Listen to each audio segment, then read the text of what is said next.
Hey there. You're listening to True Story No Cap. Real stories, no exaggeration, no lies. Just the raw, unfiltered moments life throws our way. Relax, lean back, and let's get started.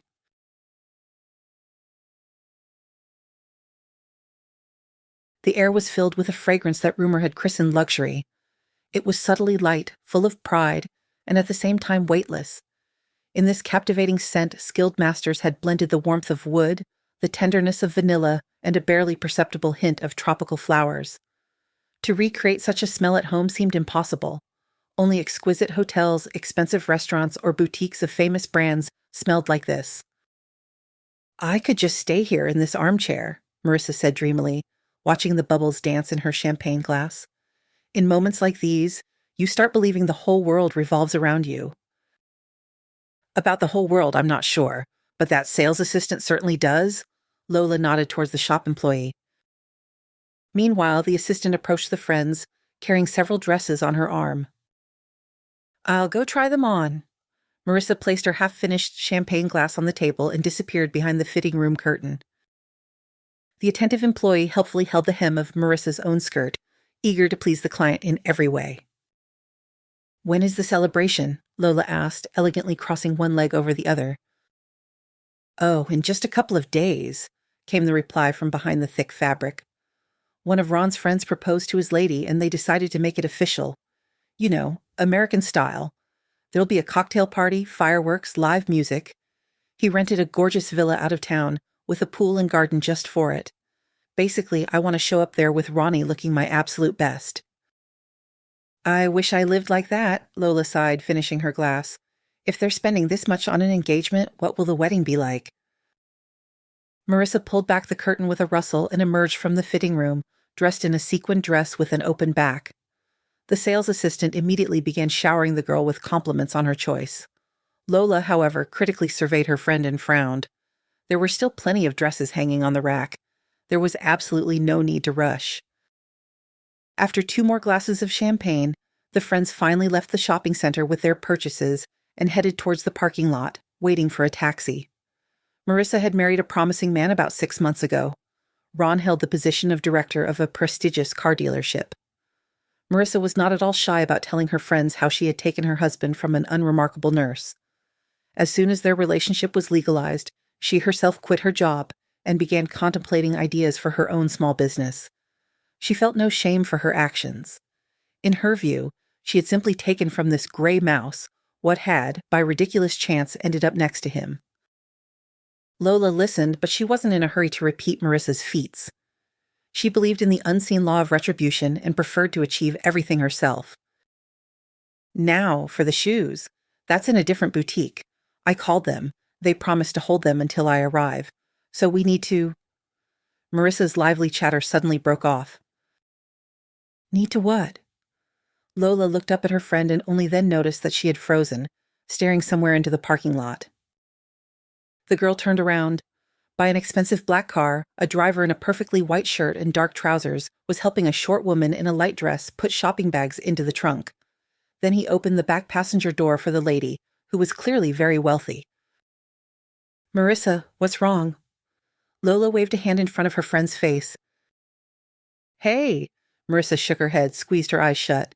Lola, either there's something wrong with my eyesight or I've gone mad, she finally exhaled. But I swear, Ron's former drab was just getting into that car. No way, that can't be. I would have recognized her instantly, Marissa objected. It's her, just with a different hairstyle and in a dress worth her monthly salary at the hospital. And, mind you, with a personal driver, Lola smirked. No, Marissa, obviously it's just someone who looks like her. Who would hire such an escort for a nurse from a communal apartment? Marissa knew her friend had a point, but her eyes had insisted on something completely different just moments ago. Could Ron have been so wrong? Could his ex-wife have turned into a socialite driving foreign cars with a personal chauffeur? So, are we going? The taxi's waiting, Lola asked, nodding to the side. Yeah, her friend replied distractedly. Ron surveyed his desk. Everything was impeccable in its place. The monthly sales plan was met, the bonus was already in his pocket, the new manager, Jean, had settled in, the contract for the supply of new cars was signed. Perfect. On days like these, Ron was in a magnificent mood. He descended from the second floor, where his office with huge windows was located, to the first and watched the young employees bustle about, striving to please clients. He immediately sent a young employee for coffee and took her place, lounging in an armchair and surveying his domain. Ron had been the director of the car dealership for about 10 months. Once, he himself had come here young and inexperienced, but in 4 years, he had managed to climb the career ladder to the very top. The doors of the salon silently slid open and a man stepped inside. Ron saw the new manager immediately rush towards him. Having worked in sales for many years, Ron had learned perfectly how to distinguish clients with real means from those who had come only to gawk or fray nerves. This man evoked a feeling of antipathy in Ron. Disheveled hair, stale jeans, rolled-up sleeves of a simple shirt that weren't too clean, dirty sneakers. Jean offered the man a catalog, but the man clearly stumped the young employee. Ron clicked his tongue and decided to intervene. "Jean, take a break. I'll handle it." He approached, nodded to the newcomer, taking over his duties. "How can I help you?" "Good afternoon," the customer greeted Ron. "I want to surprise my wife for her birthday, but I see you don't have the car in the color I need." He named the car model and gestured around the showroom.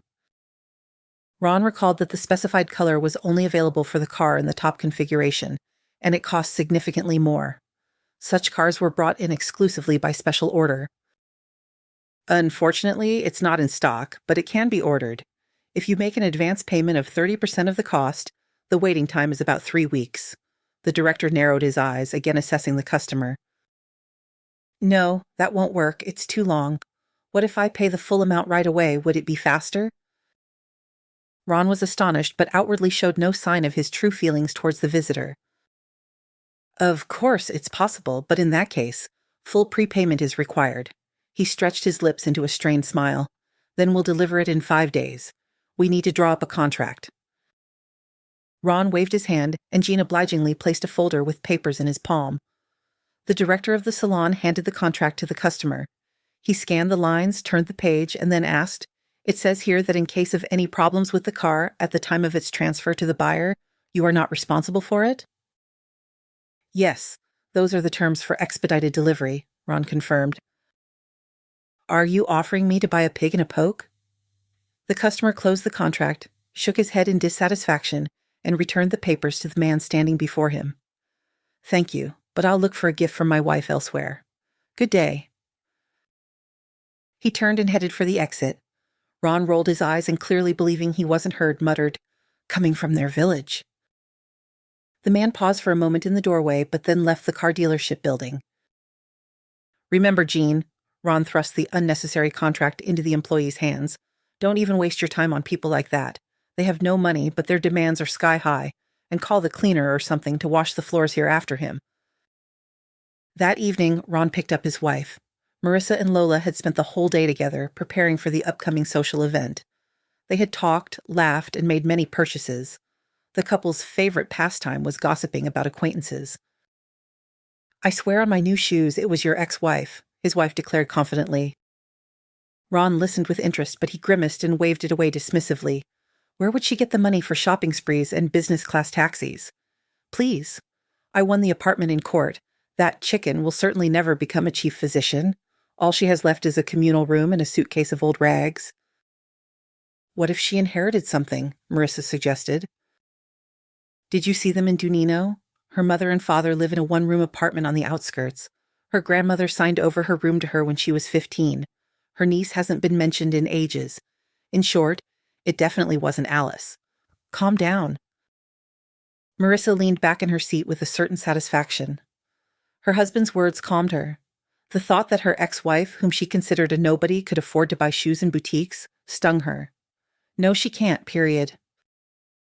"Ron, why did you even get involved with her? Couldn't you find anyone better?" Marissa giggled. "I was young and foolish," the man replied in the same tone. "I didn't know much about women." With that, Ron caught Marissa's hand and touched his lips to her knuckles. "Well, anyway, I'm sure my eyes played tricks on me in the parking lot today," Marissa concluded. "How was your day?" she asked, leaning towards her husband. "A penniless, sloppy, annoying guy dropped by the salon after lunch," Ron began. Often, for some reason, life brings together people who are completely wrong for each other, and this only becomes obvious from the outside. The lovers themselves don't notice how different their views on the world are, how often disagreements and arguments arise, how much remains unsaid, and how low on the ladder of priorities the person who once seemed most important descends. Alice and Ron met at the wedding of mutual friends. That evening, the 29-year-old nurse fell in love with the charming 30-year-old friend of the groom. They danced a lot, talked, drank, and spent the entire evening inseparable, and they left the celebration together. That evening, both were free, slightly tipsy, and couldn't deny themselves the desire to spend the night together. A month later, Alice realized she was expecting a child. The news hit Ron like a bolt from the blue. At the time, he was working in a small private bicycle shop and was completely unprepared for a child, but a sense of gentlemanly duty prevailed, and the man proposed to Alice. The wedding was rushed without much preparation. However, parents on both sides prepared a surprise.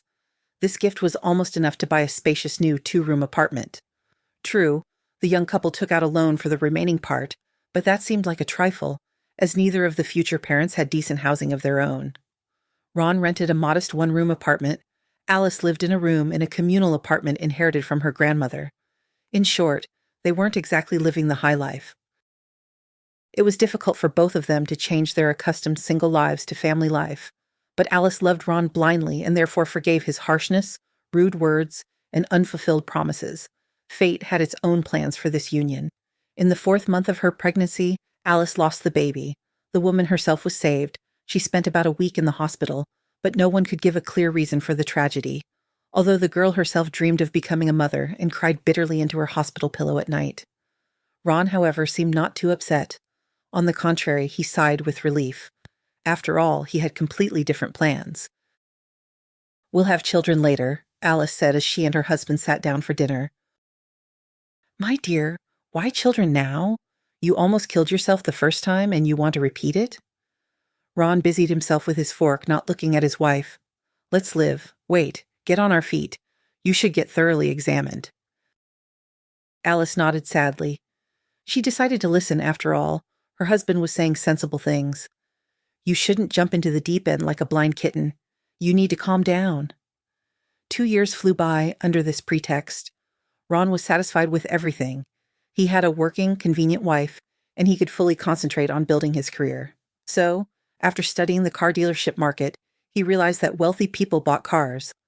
This meant that earnings there could be many times higher if only he put in maximum effort, and Ron put in plenty.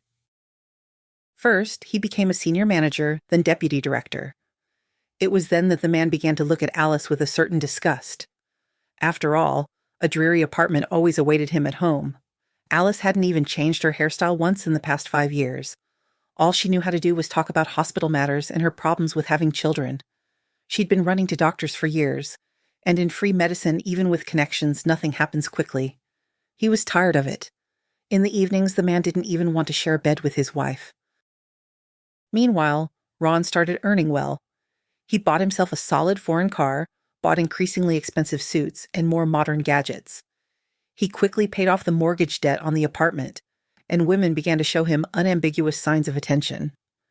Against the backdrop of these achievements, this aura of success, his wife, with her melancholic, suffering mood, simply didn't fit. In the end, Ron had an affair with Marissa, a pretty employee at the neighboring insurance company. There was no need to hide their relationship, which quickly became almost fully fledged. Marissa wasn't bothered that her chosen one was married. She saw how Ron spoke of his wife with disgust and contempt, and she herself had seen her photos more than once, whether on social media or elsewhere.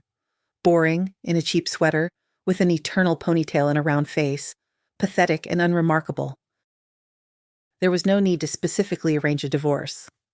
As soon as Ron learned that he was being considered for the position of car dealership director, he realized that Alice, with her complaints and drabness, had to remain in the past. He himself filed for divorce. His shocked wife looked at him with tear-filled eyes, not understanding. "Why, Ron? What are you getting revenge for?" "What? Revenge? You're a pathetic misunderstanding, a hospital mouse? What can you give me? Nothing. You can't have children, you can't take care of a family, and you're as gray as a moth yourself. Ugh, find someone suitable for you. I don't need a woman like that. and don't bother explaining anymore." Ron began packing his things. Alice cried quietly as he rushed between the closet and the dresser. She never fully grasped what was happening. She only understood when her ex-husband coldly won the apartment in court and told her to take her things from the empty, once-loved home and return to her grandmother's communal apartment. Her parents didn't have enough space even without her. So, literally in a few weeks, Alice went from being a married woman to an inconspicuous abandoned woman from a communal apartment. Well, we're home. She stood before the door of her room, holding a suitcase in one hand and a cat carrier in the other. Now everything will be like before. Felix, the cat, rubbed his cheek against the bars of the carrier, as if saying that it didn't matter where he lived, as long as he was with his beloved mistress. Stepping into the space of her former home, Alice felt as if those years of marriage hadn't happened. There had been no lost child, no divorce, and none of the pain Ron had caused her. The lilac curtains still swayed cheerfully on the window. The spout of a teapot from her grandmother's set peeked out from the dresser. Alice sat down on the sofa, leaned back, and closed her eyes, listening to herself. She needed to gather her last strength and start life anew. No one promised it would be easy, but sitting and lamenting her own helplessness was clearly not the answer. Life flowed in a new direction, and how dearly Alice paid to also chirp carefree like sparrows in the bushes. Instead, old wounds flared up in her soul like painful boils. She tried to understand why it had happened. Periodically, her mother added fuel to the smoldering fire of agonizing thoughts. There was a man, he worked, he didn't drink, he didn't fool around. No, they got divorced. How should I know, Mom? Alice waved her hand listlessly. You should have fought. You should have made a firm decision and sued again. Mom, leave me alone. Alice covered her ears with her hands, as she had done in childhood. I barely have the strength to get up for work in the morning, and I certainly don't have it for suing, or money for a lawyer. The conversation was exhausted. It happened repeatedly. First her mother pitied her, and then she started blaming her, a pattern that had become unbearable. Alice's only solace was her work. She had been working as a nurse in a children's clinic for many years and loved her job with all her heart. She dreamed of going further, entering residency, but she couldn't save up the necessary amount for tuition. 3 weeks had passed since Alice returned to her former home. It was unusual after the spacious apartment to return to a small room. However, instead of a perpetually gloomy husband, she was met there by Felix the cat with a joyful meow. And somehow, gradually, her soul felt warmer. The evening light of the setting day gently stroked the walls, leaving long shadows, lighting up the windows with fiery reflections. One evening came to mind. Alice was returning home after work. She had stayed late, dealing with paperwork. To clear her head a bit, she decided to walk. As luck would have it, the path led past the car dealership where her ex-husband worked. To avoid stirring up memories, to avoid ruining her mood, Alice turned the other way, farther away. The path became longer, but at least she didn't have to worry. She usually enjoyed strolling, looking at the passing cars, shop windows, clouds in the sky, birds on wires, dogs sleeping in the shade. And today, Alice looked around, moving forward step by step, and suddenly her gaze fell upon something that disrupted the evening tranquility. Ahead, in the parking lot, stood a car with a half-open door. It was surprising that no one but Alice noticed it. Hesitation didn't last a fraction of a second. The woman rushed into the parking lot and flung open the car door. A man was lying, almost unconscious, in the driver's seat. He looked about 40, well-built, in a shirt, jeans, with a short, neat haircut. Blood was weakly pulsing onto the seat. "Are you all right?" Alice asked. Instead of answering, the man managed to open his eyes slightly and fumbled with a trembling hand across the seat. Then he pulled out an inhaler. Alice realized she hadn't been mistaken. The stranger was having an asthma attack. She immediately unbuttoned his shirt collar to free his chest. The inhaler made a sharp, empty sound when pressed. "It's empty," Alice exclaimed in horror. "I'll buy another one right away. Just hang on, please. Calm down. Try to breathe through your nose." Leaning on the steering wheel, the man nodded. Alice dashed across the road, ignoring honking cars, curses, and beeps. In a state of adrenaline rush, Alice didn't even look at the traffic light. The pharmacy was around the corner, a few minutes' walk away. The nurse burst in, disheveled, with wild, panic-filled eyes. "Quick, an inhaler. Someone's unwell. she cried, barely seeing the pharmacist behind the glass. Half a minute later, the terminal beeped, confirming the payment. Alice rushed back to the parking lot just as quickly. Fortunately, the man's condition hadn't worsened. He was conscious. Before Alice's eyes, the ailment began to recede. "I don't even know how to thank you," the man said when his breathing returned to normal and his cheeks regained some color. "I had already said goodbye to life right here." "You shouldn't take your illness so lightly," Alice said with concern. "You can die from asthma. It's better to buy inhalers in advance and always keep one handy. You scared me terribly." "With my workload, sometimes I forget my own name, let alone buy an inhaler," the stranger smiled awkwardly. "Well, yes, you're right, of course. You don't joke with illnesses like this." He paused for a moment, looking at something on the dashboard. "Let me drive you home? It's already dark. Walking alone at this hour isn't very safe," the stranger offered. Alice looked carefully at the man. "Are you sure you're feeling all right? Maybe driving?"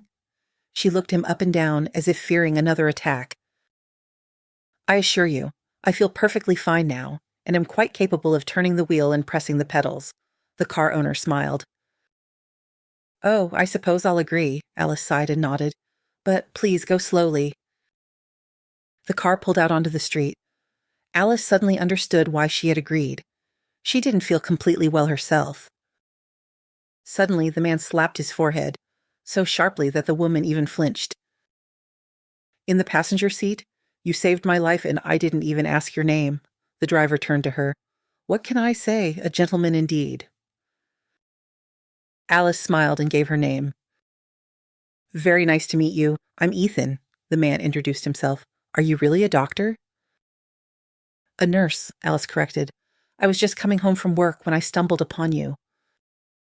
A casual conversation began naturally, about work, about the coming summer, about incredible rescue stories. Without noticing, the car pulled up to the entrance of the courtyard where Alice lived. "Thank you for the ride," she nodded gratefully, getting out of the car. "Not at all. I should be thanking you." Ethan fumbled in the glove compartment. "Here, take this. If you need anything, call. I'm always happy to help." He handed her a business card. "And you? Please take care of yourself." He tucked a stray strand of hair behind her ear. "There's no guarantee I'll be around next time." Instead of answering, Ethan winked at her and nodded, showing that he promised to follow his advice. Only when the car disappeared into the distance in the glow of the street lamp did Alice finally think to look at the business card she had received. The paper stated that in the parking lot, she had saved the owner of an agricultural machinery company, Ethan Ryakoff. Marissa's morning began around noon. Her head was still buzzing from the champagne she'd drunk with her friend the day before, a mountain of bags from yesterday's shopping piled up on the bedroom chair. Ron had left early, and his side of the bed was already empty and cold. She needed to get moving, get herself together, and rush to the salon in the evening to trim her ends and refresh her hair color. She intended to shine at the upcoming engagement party for her husband's acquaintances.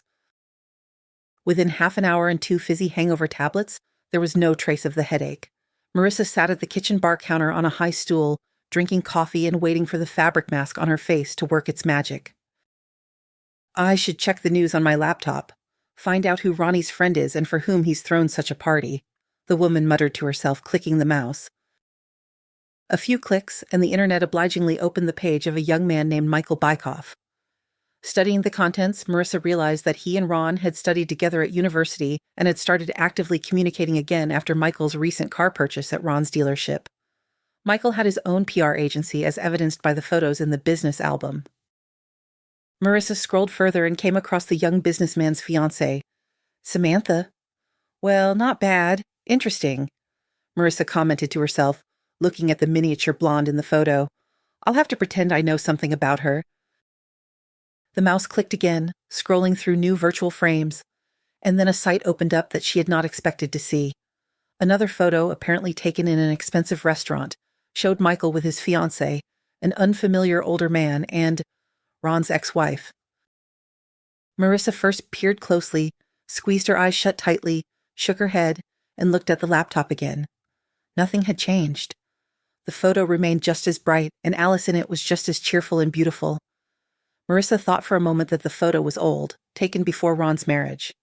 However, the publication date of the photo clearly indicated otherwise. 7 months ago. No, no way, the woman exclaimed loudly into the empty apartment.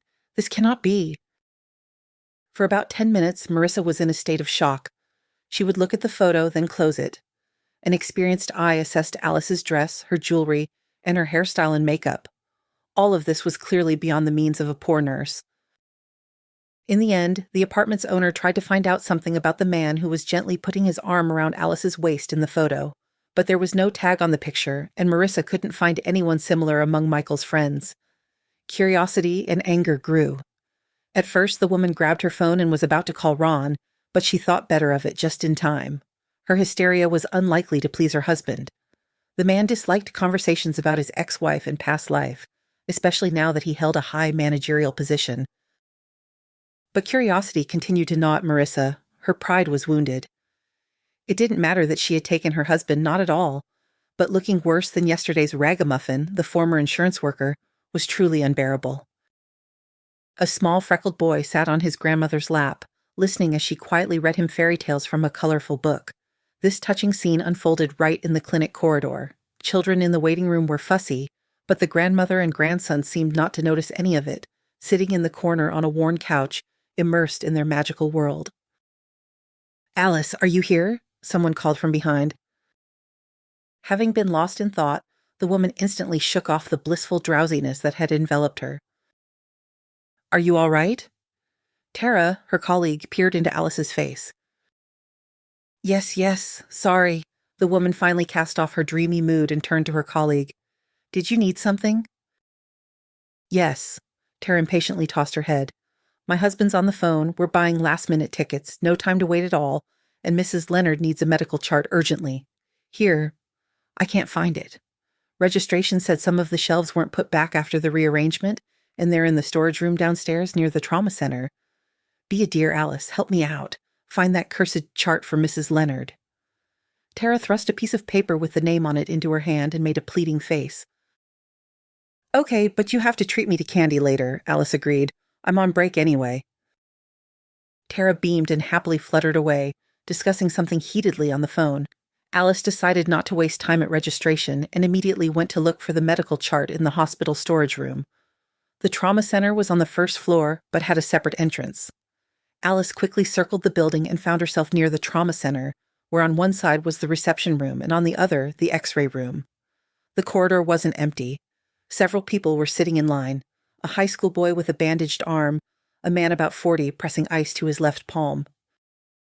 Alice had walked past and was already reaching for the storage room door when she heard a familiar voice behind her. "Danny, your hand's almost white, take the ice off, or the doctor will think you have frostbite, not a fracture." The woman turned around and met the speaker's gaze. "Alice, is that really you?" Ethan rose from his chair, surprised and happy. "It hasn't even been a couple of days. It's a small world." The nurse laughed. "How did you end up here? I hope it's not about the inhaler?" Her heart felt warm and pleasant. Her previous meeting with Ethan had left her with a bright feeling. It's like finding something long lost but dear to your heart. No, not at all. My son was waving his arms around at soccer practice last night, and waved them so much that he seems to have broken his fingers on the iron goal. Ethan ruffled the hair of the boy with the ice pack. "We first went to the private clinic where we always get school certificates, but it turns out their X-ray machine is broken. They gave us a referral here. Well, here we are waiting." "Oh, get well soon." Alice smiled at the boy. "So, what are you waiting for? Let me ask if they can see you without waiting." No, we'll wait." Ethan stopped her. "You've already done too much for me recently. Danny is a real man now. He can wait. He's not little." He looked at his son, who in response puffed out his cheeks and furrowed his brows. Alice smiled. "It was nice to see you, but work is waiting." She shrugged apologetically. She was about to leave when Ethan stopped her. "Alice, would you be... Well, I'd like to invite you to dinner tomorrow," the man blurted out. For some reason, the woman's cheeks flushed. "Okay." She forced a casual tone. "What time and where?" "At 7 o'clock.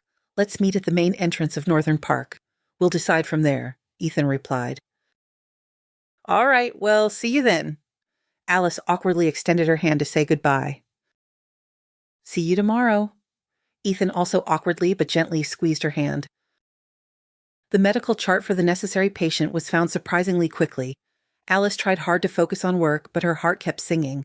The woman wasn't building castles in the air, but she understood that men didn't invite women to dinner just out of politeness. Ethan liked her, and she liked him. Leaving the storage room 15 minutes later, Alice saw that Ethan and his son were still waiting in the corridor. She lowered her head and still cautiously slipped into the trauma doctor's office.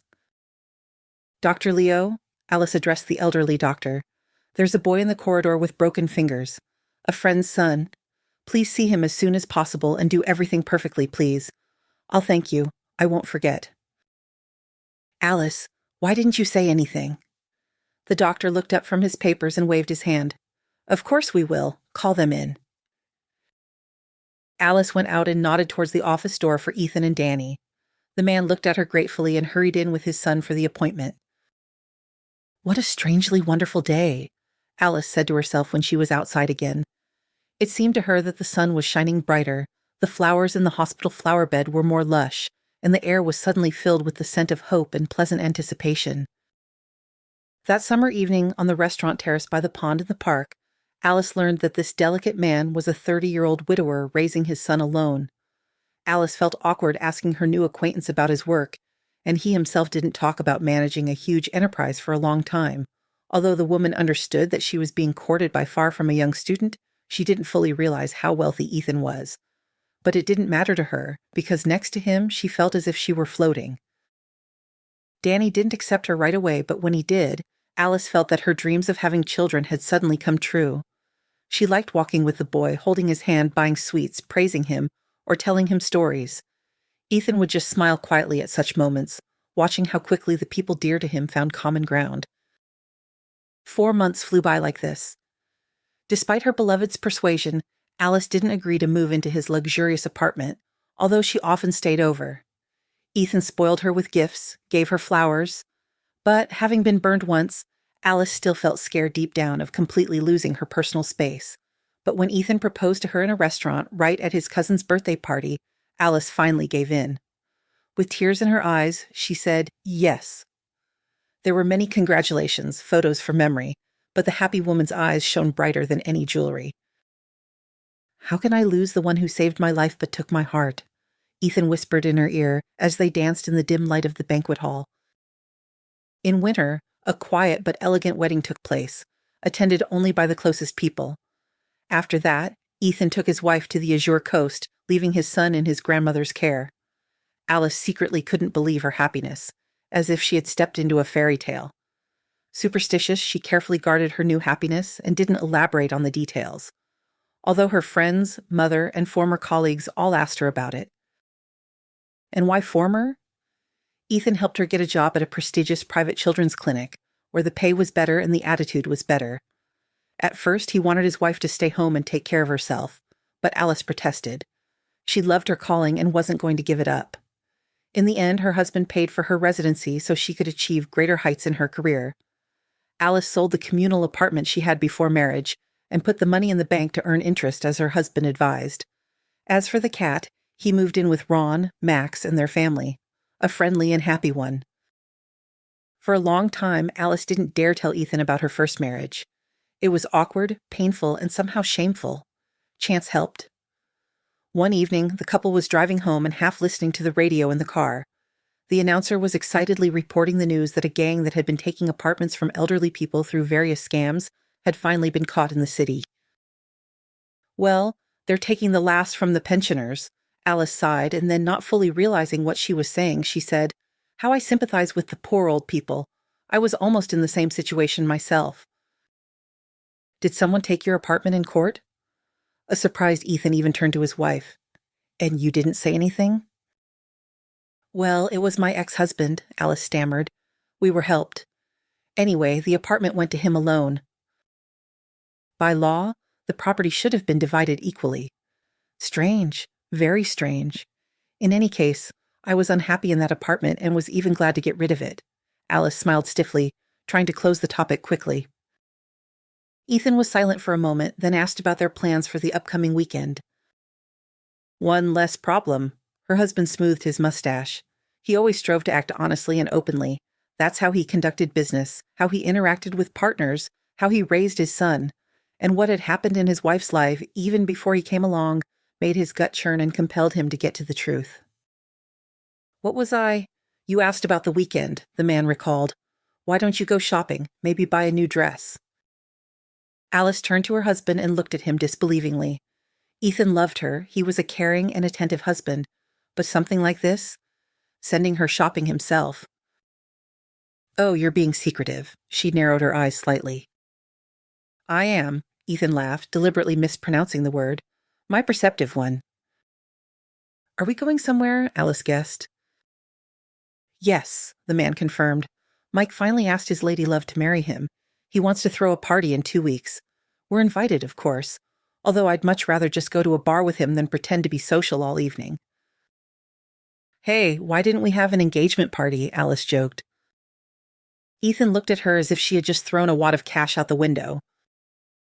"Because we're not obsessed with TV shows like Mike's future wife.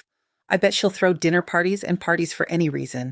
Bought a new couch, invite guests, got a dog, opened champagne, hung a painting, launched fireworks." Ethan got carried away. Alice couldn't help but burst out laughing. "What a grump you are," she said, wiping tears from her eyes. "What if it's fun and you like it?" "I hope so," the man agreed peaceably. "But you have to be my star at that party in any case. So this weekend I'll call Leonard, take him for the whole day, let him drive you around the shopping centers, and help carry the purchases." "I'll probably never get used to this," Alice muttered. "I can't accompany you on shopping trips myself, and I don't understand anything about it." Ethan stroked her hand. "So let my trusted person be with you so I don't worry." Okay, Alice agreed. She still felt awkward about receiving so much care and was shy about going into designer boutiques. However, her husband's confident voice and his support were gradually helping her overcome this problem. Time passed, and the planned evening drew nearer. Ethan's workload increased during the warm season as field work began, and farmers were actively purchasing agricultural machinery. The man tried to be at the enterprise and the huge sales pavilion daily. The phone rang incessantly. Sometimes he needed to go to the bank, sometimes meet with suppliers of assembly machines, sometimes control purchases, sometimes sign documents. In such a rush, Ethan almost forgot that Alice's birthday would be just one day after his cousin's engagement party. The man had long decided that his wife should have her own car, as it wasn't always possible to call Leonard. Ethan spent a long time choosing a car model for his wife, comparing and evaluating. In the end, he chose one, but he just couldn't find the time for the actual purchase. And when he looked at the calendar and realized he might not make it at all and would be seriously in trouble, he decided to combine business with pleasure. That day, representatives from the development plant and the manufacturer were present at the factory. When the materials were finally filmed and the interviews were done, it was about 3 p.m. Figuring there was nothing else to do, all that remained was to wait patiently and be attentive on the road. The car driving ahead went to overtake a slowly rattling truck. Ethan was about to follow suit, but some inner intuitive feeling stopped him, and, as it turned out, not in vain. A Kamaz truck appeared out of nowhere in the oncoming lane. The car that had gone to overtake swerved, trying to get back into its lane, but hit the shoulder with one wheel. It spun and was dragged into the ditch. The truck screeched as it slammed on the brakes. Ethan himself was already slowing down, simultaneously watching the distressed car. By some miracle, it didn't overturn on the steep slope and left deep ruts in the ground from its wheels, testifying to the driver's desperate attempts to save himself. Ethan, without losing a second, rushed to the car. The truck driver followed him. "Alive? Everything all right?"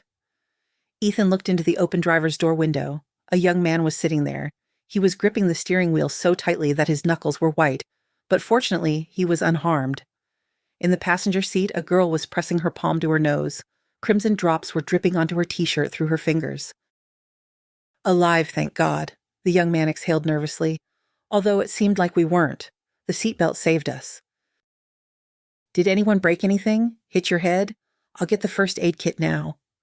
Ethan looked around anxiously. "I think I broke my leg, but I'm not sure," the girl said with difficulty, tilting her head back. "I hit my face on the dashboard." Ethan confirmed that the couple had no serious injuries and hurried back to his car. At this time, the truck driver also approached the car, asked the driver something, and inspected the hood from underneath. While Ethan was helping the passenger clean the scrapes on her cheek, the driver of the damaged car and the elderly truck driver were attaching a tow rope. "We'll pull your beauty out now." The old man gave a thumbs up, getting into the truck. "Just need a little push. It's turned around a lot."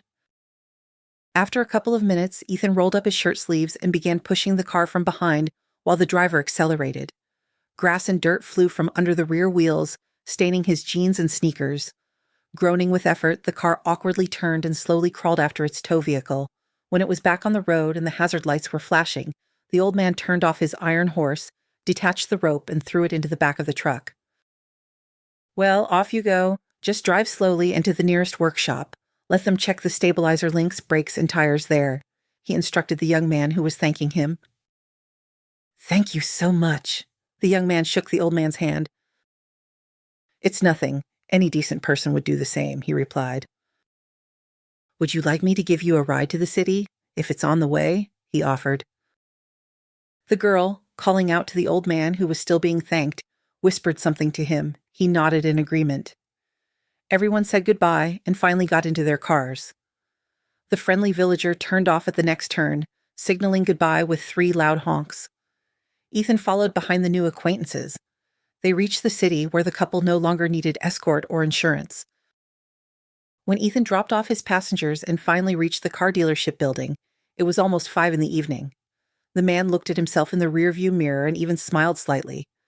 After a full day in the field and road adventures, he himself looked like someone from the nearest village. His hair was disheveled after falling into the ditch. His jeans were stained with grass and dirt. But there was simply no time to change. After tidying himself up as best he could with wet wipes and water from a bottle, Ethan took his wallet and headed for the entrance to the car dealership. "Ethan, I've never been to events like this.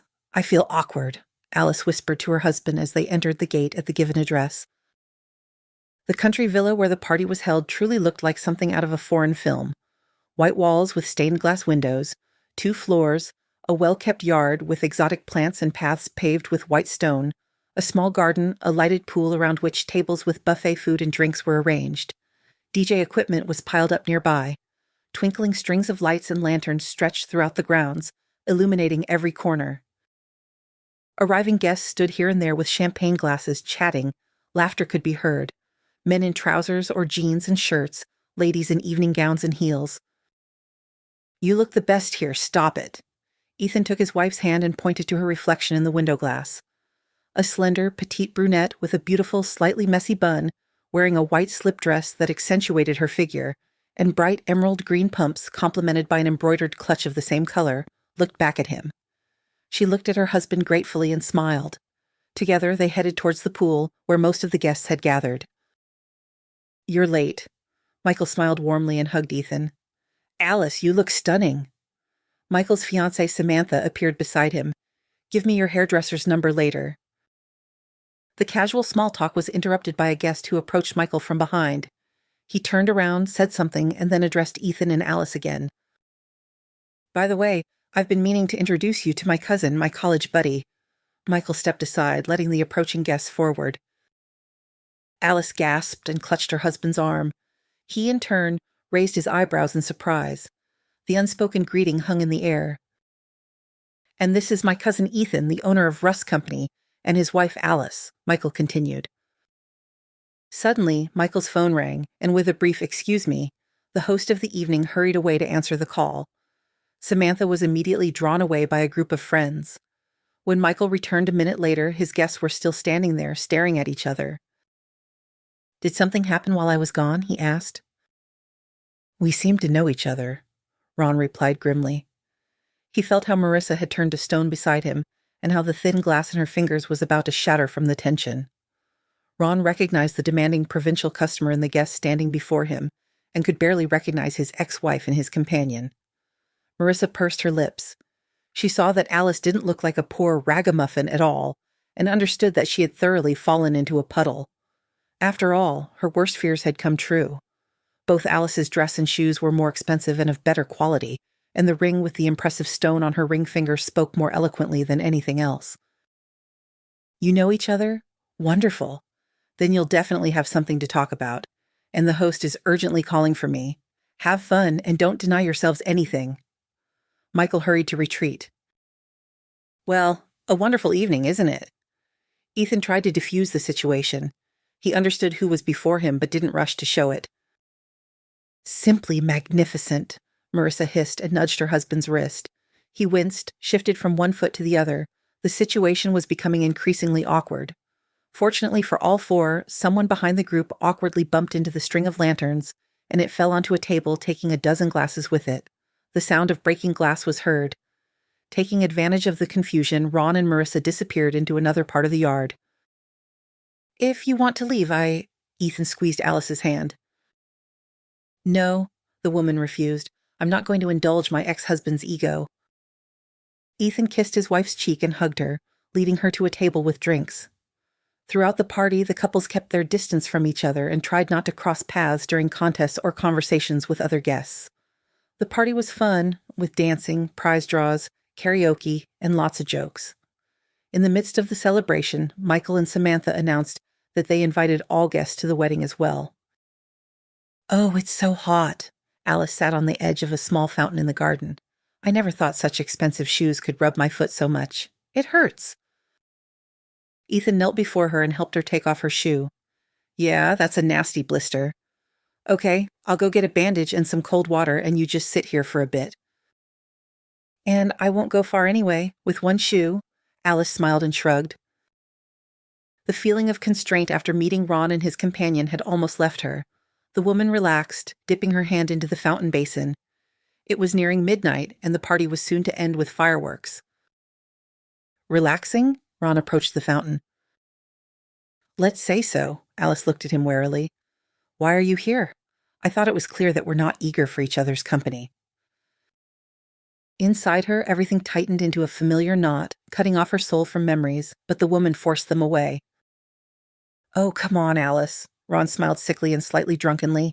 "We're on equal footing now. Why be enemies?" "I don't think your wife would like that idea." Alice nodded towards the main group of guests. "And I'm not going to ask her. I'm my own master." Ron proudly tilted his nose up. Alice remained silent, just watching him with her eyes. She suddenly felt so disgusted and at the same time amused. What had she ever seen in this smug turkey, for whom she had endured sleepless nights after he left her? "Listen, let's forget old grievances."